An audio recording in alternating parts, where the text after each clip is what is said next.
Let's switch gears a little bit. In the newsletter, the latest newsletter, you write something about the importance of big data moving forward, and how big data is actually going to be the entity, country, business that can manage big data is going to wield the power, and you break it down.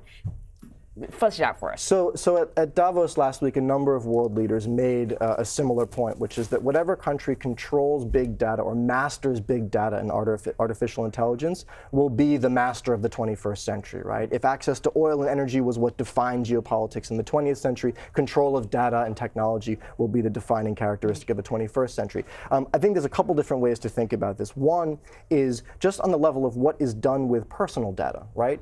Social media and these vast troves of data that all of us are constantly supplying to companies and governments about ourselves make it possible for governments and companies to target groups of people or people with very specific messages designed to shape their perceptions of the world. Whether that's about that during the election. We saw that during the, I mean, and it's everything from what, toaster oven you buy to who you vote for, what you think about the government. Right. So, and there's also opens up huge possibilities for surveillance and tracking and control of people. So that's one thing. The second thing is the ways in which warfare will increasingly be waged on a cyber plane, right? I mean, of course, armies, tanks, submarines, missiles, this all will still matter. But increasingly, war will be fought in an invisible trench, right? Which is to say that it'll be about hacking into critical infrastructure. And there's no rules or accountability or limits on what that war can be like, right? Conventional war has its rules, right?